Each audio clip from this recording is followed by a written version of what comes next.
Bonjour et bienvenue dans cette nouvelle uchronie numéro 4, où là je vais vous parler de la guerre de Corée. Et si la Corée du Nord avait gagné la guerre de Corée? La guerre de Corée qui officiellement n'est toujours pas finie. Il n'y a jamais eu d'armistice entre la Corée du Nord et la Corée du Sud. Alors imaginons un instant que la Corée du Nord gagne la guerre de Corée. Imaginez ce qui se passerait grâce à notre dictateur Kim Jong-un et sa folie meurtrière.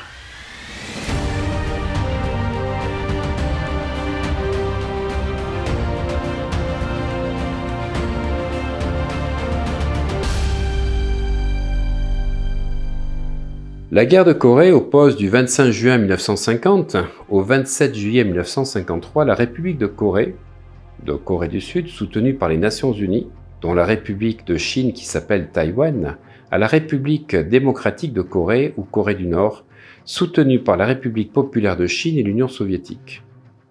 Elle résulte de la partition de la Corée à la suite d'un accord entre les soviétiques, qui avaient libéré la Mandchourie et le nord de la Corée de l'emprise du Japon, et les alliés victorieux de la guerre du Pacifique contre le Japon également à la fin de la Seconde Guerre mondiale.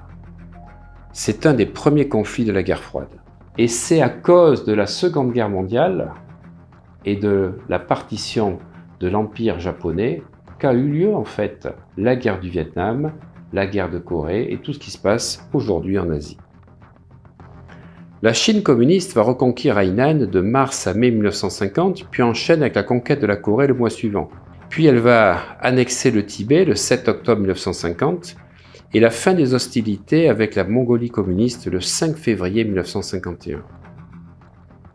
La péninsule coréenne était occupée par l'Empire du Japon depuis 1910.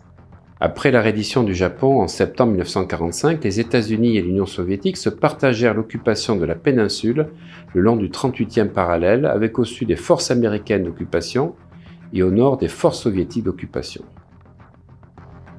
L'échec de la tenue d'élections libres dans la péninsule en 1948 aggrava la division entre les deux côtés, le Nord met donc en place un gouvernement communiste pro-russe, tandis que le Sud met en place un gouvernement démocratique pro-allié. Et c'est le 38e parallèle qui devint une frontière politique entre les deux États coréens. Bien que les négociations pour la réunification eurent continué dans les mois précédant la guerre, les tensions s'intensifièrent. La situation se transforma en guerre ouverte lorsque des forces du Nord envahirent le Sud. En 1950, l'Union soviétique boycottait le Conseil de sécurité des Nations Unies en raison de la non-reconnaissance de la République populaire de Chine par celui-ci, la République de Chine de Taïwan ayant alors son siège au Conseil. En l'absence d'un veto de l'Union soviétique, les États-Unis et d'autres pays votèrent une résolution autorisant une intervention militaire en Corée. Les États-Unis fournirent 88% des 341 000 soldats internationaux qui représentèrent les forces du Sud, complétés par l'assistance de 20 autres pays. Si elle n'amena pas directement de troupes sur le terrain à l'exception de pilotes d'avion, l'Union soviétique fournit une aide matérielle conséquente aux armées chinoises et nord-coréennes. Le conflit se déroula en 4 phases principales. Mal préparées face aux 2000 soldats nord-coréens bien équipés par les soviétiques, les forces du Sud accusèrent de lourdes pertes durant les 2 premiers mois, et à la mi-septembre 1950, elles se retrouvaient reculées dans le sud-est de la péninsule, repliées sur le périmètre de Busan. Deuxième phase, une rapide contre-offensive des forces de l'ONU dirigée par le général MacArthur, avec un débarquement le 15 septembre à Incheon, non loin de Séoul, repoussant en octobre 1950 les Nord-Coréens bien au-delà du 38e parallèle, presque jusqu'au fleuve Yalu, à la frontière chinoise. Troisième phase, la République populaire de Chine entra en guerre aux côtés de la Corée du Nord. 1 700 000 volontaires chinois commandés par Peng Duai forcèrent les Sud-Coréens et les troupes de l'ONU à se replier derrière ce fameux 38e parallèle à la veille de Noël de 1950. En janvier 1951, les communistes reprirent Séoul, reconquise par l'ONU en mars 1951. Quatrième phase, au printemps 1951, ce sont les troupes onusiennes qui gagnèrent peu à peu du terrain au nord et le front s'établit de nouveau aux alentours du 38e parallèle, revenant peu ou prou aux positions d'avant le début du conflit.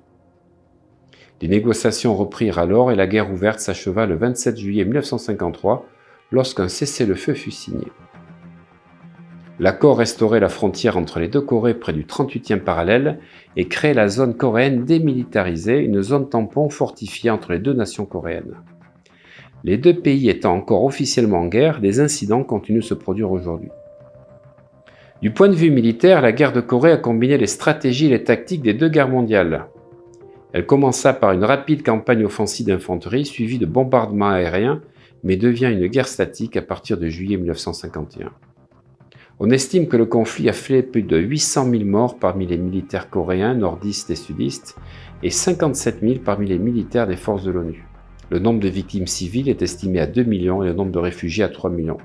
Séoul fut détruite à plus de 70%. Alors pour revenir aux origines de la guerre de Corée, sous l'ère Meiji, au Japon, de 1868 à 1912, le Japon entama une expansion militaire en Asie en s'emparant des îles Ryukyu en 1879, de Taïwan et ses îles environnantes, les Pescadores, la presqu'île du Liaodong après le traité de Shimonoseki, qui mettait fin à la première guerre sino-japonaise de 1895, et la péninsule de Liaodong, et la moitié méridionale de l'île Sakhaline en 1905, en conclusion de la guerre russo-japonaise, puis de l'annexion de la péninsule de Corée en 1910. Dès la conférence du Caire de 1943, la libération de la péninsule de Corée figure parmi les buts de guerre alliés, décision entérinée lors de la conférence de Potsdam en 1945. À la conférence de Yalta, du 4 au 11 février 1945, Staline avait promis à Roosevelt que l'URSS entrerait en guerre contre le Japon 3 mois après la capitulation de l'Allemagne. Lors de la conférence de Potsdam, en juillet-août 1945, les Alliés avaient convenu qu'en Corée, les forces japonaises stationnées au nord du 38e parallèle se rendraient aux Soviétiques et celles qui occupaient le sud aux Américains.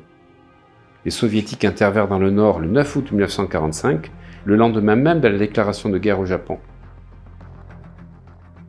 Pour leur part, les Américains débarquèrent le 8 septembre suivant, au surlendemain de la proclamation à Séoul d'une éphémère république démocratique.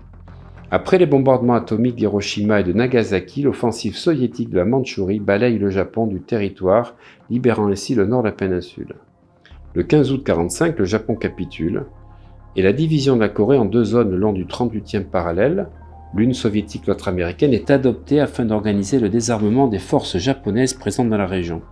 Cependant, ni les États-Unis, ni les Soviétiques, ni a fortiori les Coréens eux-mêmes ne considéraient comme définitive la partition de facto de la péninsule coréenne, qui découlait de la double présence américaine et soviétique. Rappelons ce qui s'est passé dans la tête des Américains. Le 25 juin 1950, Harry Truman avait déclaré « Si nous laissons tomber la Corée, les Soviétiques continueront d'avancer et d'engloutir une région après l'autre. » Cette déclaration fait écho à toutes celles qui suivront des présidents américains au sujet de l'expansion du communisme dans le monde. C'était la théorie des dominos d'Eisenhower. L'objectif de la doctrine Truman était d'endiguer l'expansion des communistes dans d'autres pays. Truman est critiqué pour sa mollesse contre le communisme et pour avoir perdu la Chine après ne pas être intervenu dans la guerre civile chinoise. Ainsi, la guerre de Corée est une période particulière pour le président américain qui cherche à asseoir la superpuissance américaine tout en évitant une potentielle troisième guerre mondiale en provoquant la Chine ou l'Union soviétique. Et il va se passer un affrontement entre Truman et le général MacArthur. Truman souhaite éviter une guerre totale avec la Chine, à l'inverse de MacArthur, qui préconise même l'utilisation d'armes nucléaires contre eux. En mars 1951, MacArthur critique Truman dans une lettre au leader républicain de la Chambre des représentants Joseph Martin, lettre que Martin divulgue à la presse. Truman décide qu'il en a assez, il démet MacArthur de son commandement en avril, qualifiant ses actions d'insubordination. Le limogeage de MacArthur, qui était très populaire, va provoquer une réaction de l'opinion publique qui contribue à la décision de Truman de ne pas se représenter aux élections de 1952.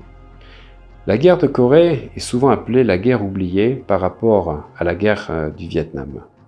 Pourtant, 3 millions de personnes sont mortes, pour la plupart des civils. En matière de mortalité totale estimée, il s'agit du conflit le plus meurtrier de la guerre froide. Plus de 30 000 soldats américains sont morts pendant la guerre.